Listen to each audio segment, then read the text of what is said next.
এরে আল্লাহর গোলাম, বুঝলা না, বিবেকটাকে খাটাইলা না যে আমাদের ওলামাদের কি কষ্ট।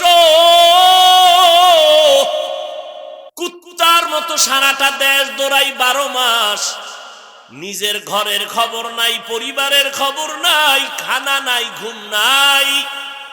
তাবলিগলারাও দৌড়ায়, পীর সাহেবরাও দৌড়ায়, আমরা বক্তারাও দৌড়াই 12 মাস আপনাদের পেছনে। 12টা মাস এত দৌড়াইলাম, বিনিময়ে আপনার আমগো গালি ছাড়া কিছুই দেন না। সুযোগ পেলে বিরোধিতা করেন, চরমনায়ের বিরুদ্ধে, দেওবন্দীদের বিরুদ্ধে, কওমির বিরুদ্ধে, সুযোগ পেলেই বিরোধিতা। ইমামের পিছনে নামাজ পড়েন, রাস্তায় বাইরে চায়ের দোকানে আবার ইমামের সমালোচনা। ইমামের বেতন একজন কমিটির মেইন দায়িত্বশীল ডবল দিতে পারে, কিন্তু দেয় না, মাত্র মাসে দেয় 100। এইভাবে করে ইমাম কোনদিন এত গালি আপনারা দেন, আমরা শুনি, জানি, আমরা অন্ধ না। কি পরিমাণ বিরোধিতা করেন তাও জানি, তারপরও একটা গালি দেই না, বরং দেখলে আগে সালাম দেই হাসি মুখে। সুযোগ পেলে বুকে লাগাই আলিঙ্গন করি, কারণ আপনার শরীর থেকে মেশকের ঘেরান, সেই জন্য আমরা বুকে লাগাই। এই জন্য লাগাই, যেই তালে বিড়ি টানো, কি পরিমাণ মেশকের ঘেরা। গাঞ্জা খাইতেছ, এরপরে প্রস্রাব করে পানি তো ভুলেও লাও না। পায়ে ধরে বলি রাগ করিস না, নিচে নাইমে যদি কও যে পাও ধরলে খুশি, আমি ওই দিন মনে করুম আমি জান্নাত পেয়ে গেছি, শুধু রসুলকে মানার এই শর্তে। ও যুবক, পোশাকটা ঠিক মতো ধুইতে পারো না, এতটা অপরিচ্ছন্ন থাকো, তোমার পার্শ্বে দাঁড়াইলে মনে হয় যেন আমার নামাজ ভেঙ্গে যাওয়ার উপক্রম। মনেরটা মনে রাখছি, কিছুই বলি না। একদিকে দোয়া করি, আল্লাহ আমার কলিজার যুবকের হেদায়াত দাও। দোয়া চলতেছে চলতেছে চলতেছে, সালামটা হাসি মুখে দেই। ও বাবা, আমিও তো তোমার মতো এক যুবক, তুমিও মুসলমান, আমিও মুসলমান। তোমার আমার আল্লাহ এক, নবী এক, কোরআন এক, হাদিস এক, তোমার আমার কাবা এক, তোমার আমার ধর্ম এক, তোমার আমার কালেমা এক। তুমি আল্লাহ চিনো, কোরআন চিনো, হাদিস চিনো, নবী চিনো, জান্নাত জাহান্নাম সম্পর্কে তুমি জানো। তোমাকে তো আমার বয়ান দেওয়ার প্রয়োজন ছিল না। আজকে তো বয়ান দেওয়ার দরকার ছিল চট্টগ্রামের পাহাড়ে ডুইকা, কারণ ওখানে খ্রিস্টান মিশনারিরা মুসলমানদের ধর্মান্তরিত বানাচ্ছে। আজকে বয়ান দরকার ছিল ঠাকুরগা পঞ্চগড়, ওখানে টাকা দিয়া মুসলমানকে কাদিয়ানি বানাচ্ছে। কিন্তু দুঃখ, ওখানে কখন যাব? তোমার পেছনে ঘুরতে ঘুরতে ঘুরতে ঘুরতে আল্লাহর কসম পাগলের মতো হয়ে যাই না, ঘুম না খানা। অসুস্থ ট্যাবলেট এই পরিমাণ খায়, আমার ফ্যামিলিতে এই পরিমাণ ঔষধ খায় না। ও আল্লাহর বান্দারা, একটু ঘুম নাই। কথাগুলো আমার কলিজার থেকে বলতেছি রে বাবা, মনে কষ্ট নিও না, বুঝাবার জন্য বলি একটু খেয়াল করো। এরপরও কিন্তু দেখছো নি কত নরম হইয়া বয়ান করি, যেই পরিমাণ আমগো গালি দাও, কত গালি তোমগো দেওয়ার কথা ছিল দেই না, বরং এতটা বিনয়ী হইয়া কথা বলি। যদিও কথা বলি একটু কড়া, কিন্তু হৃদয়টা অনেক নরম। দুই একটা কথা আবার একটু গরম ভাব হয়ে গেল নাকি, কষ্ট পাইলা নাকি, ফাঁকে ফাঁকে বলি কষ্ট পাইয়েন না, মাফ করেন। আবার মোনাজাতে আমার আল্লাহর কাছে মাপ চাই। এতটা কেন করি? একটু বালিশে মাথা লাগায় চিন্তা করিও যে হুজুর গো তো আমরা কোনো উপকার করি না, তাহলে এত আমগো পিছনে তারা কষ্ট করে, কারণ কি, স্বার্থ কি? ও যুবক, তোমরা মনে করো আমরা বুঝি তোমাদের দুশ্মন? খোদার কসম, এই জমিনে টুপিওয়ালা ওলামায়ে কেরামের মতো নিঃস্বার্থ আপন তোমাদের আর কেউ নাই রে বাবা। দেখছো না করোনার সময়, দেখো নাই, ভুলে গেছো, বাবায় মারা গেছে, ছেলেরা মিলা লোকের টাকা দিয়া লাশটা রাস্তায় ফালায় দিছে। জানাজাও ছেলে দেখে নাই, কই মরলো, কই গেল লাশ, পইচা যাক, খবর নেয় নাই ছেলে। ইতিহাস ভুলে যাইস না রে যুবক। ওই করোনায় শত শত আমার দেশের ওলামায়ে কেরাম টুপিওয়ালারা কাঁধে নিলেন, গোসল করাইলেন, কাফন পরাইলেন, জানাজা পরাইলেন, দাফন করাইলেন।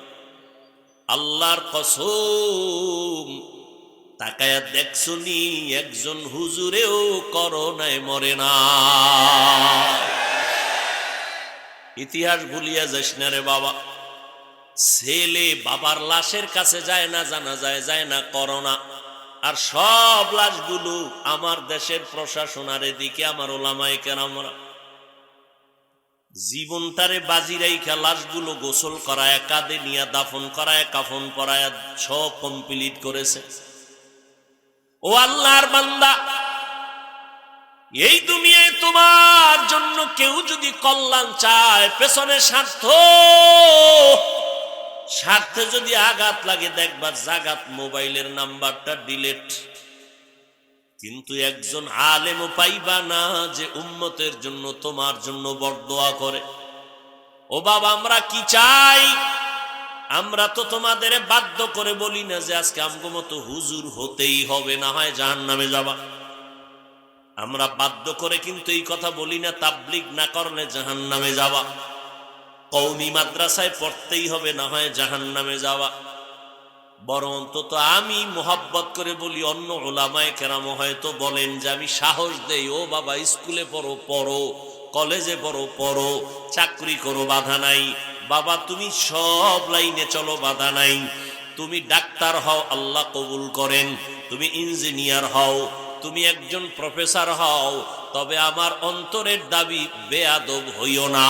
তোমার আচরণে যেন কোনো উলামায়ে কেরাম কষ্ট না পায়, তোমার ব্যবহারে যেন কোনো মা বাবা কষ্ট না পায়, তোমার আচরণে যেন কোনো মুরব্বীরা কষ্ট না পায়।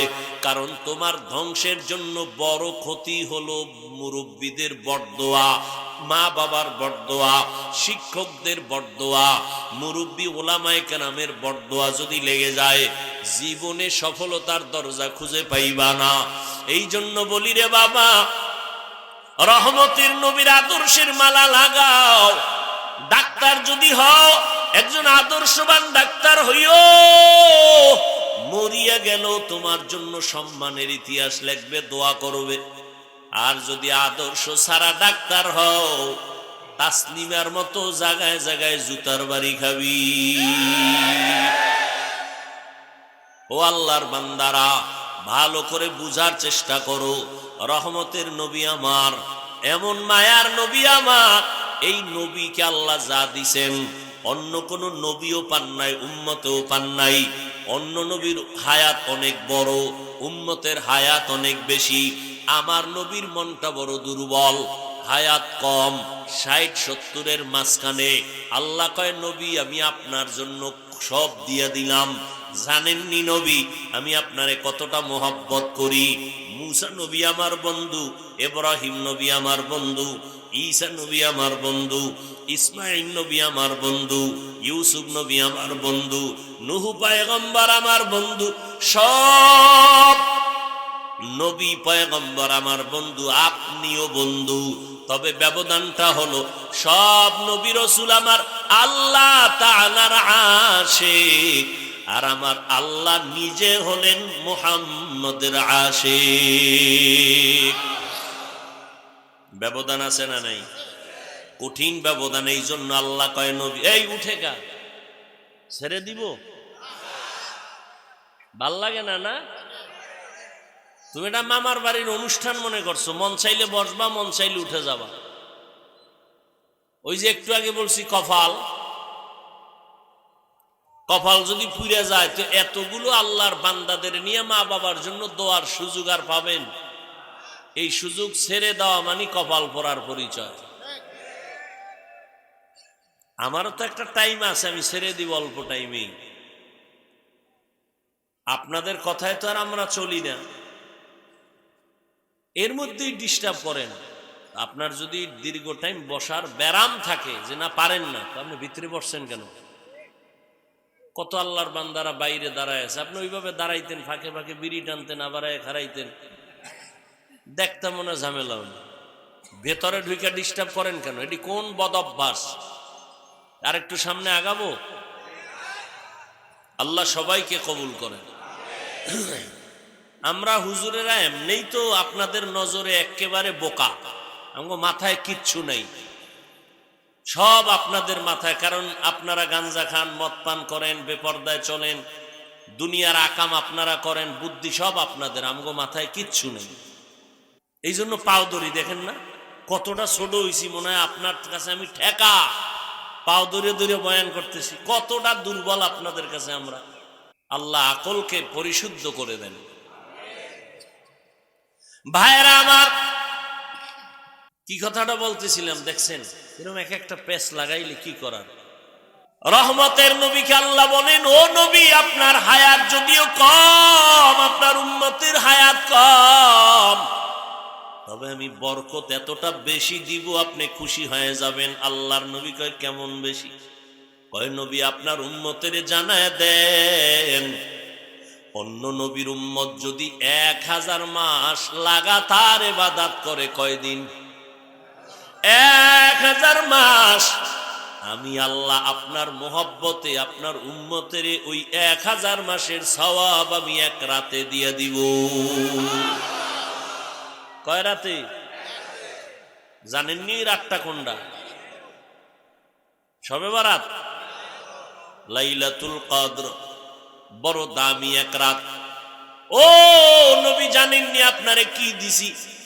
দুনিয়ার কোন নবী আর উম্মত যদি যে কোনো জায়গায় নামাজ পড়লে হবে না নির্দিষ্ট জায়গা, আর আমি আপনার উম্মতের সুবিধার জন্য আমি দয়া কইরা পুরা জমিনটারে যায় নামাজ বানায় দিছি।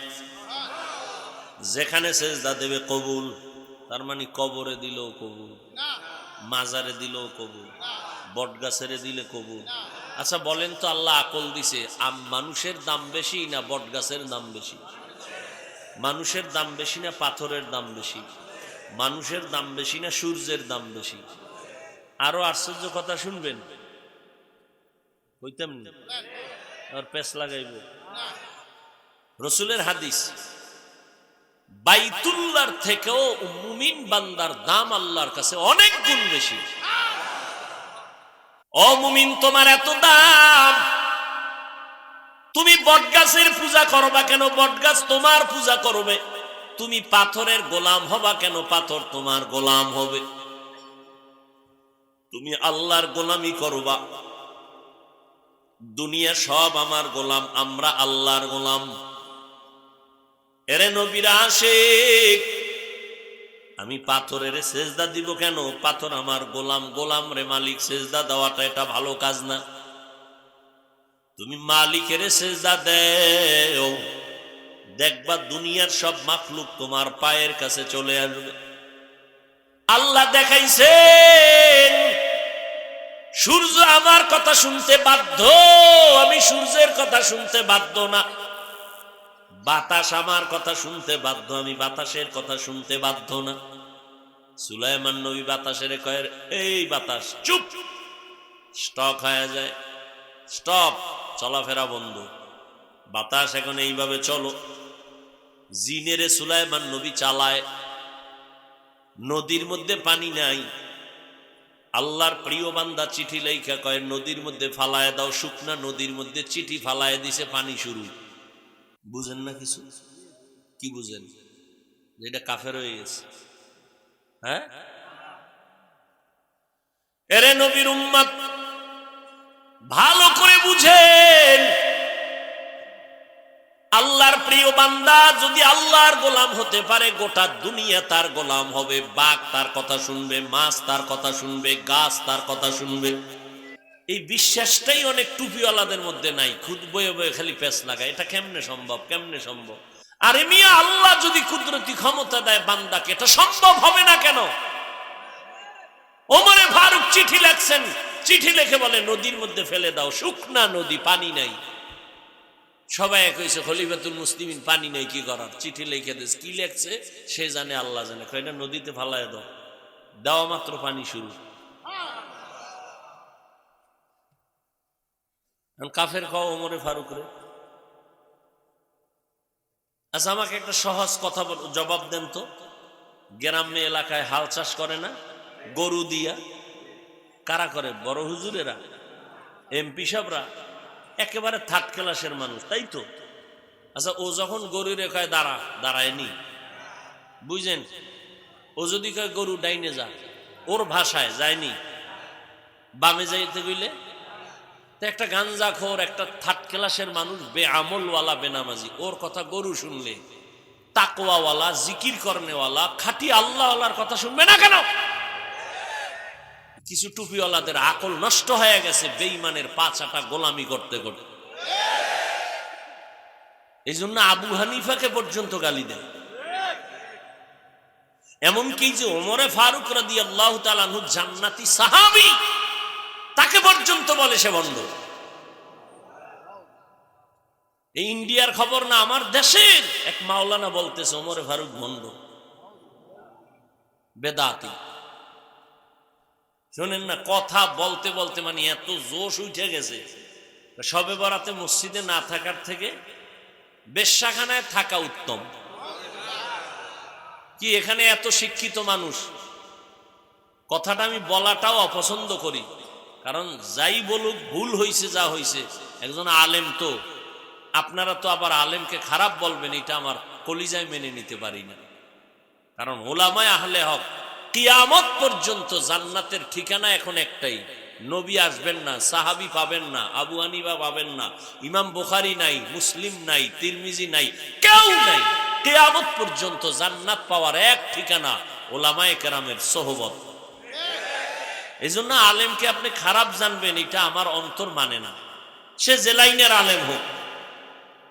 দোয়া করি আল্লাহ হযরতকে যেভাবেই বলুক, আল্লাহ পাক তাকে বুঝার তৌফিক দান করেন। ওলামায়ে কেরামদের উপরে সাধারণ কোন মানুষ খারাপ ধারণা করবে এমন কোন আচরণ যেন ওলামাদের থেকে না হয়, আল্লাহ কুদরতের দ্বারা হেফাজত করেন। কারণ আমাদের প্রতি আপনাদের ঘৃণা জমলে তাহলে ইসলাম কোথার থেকে শিখবেন?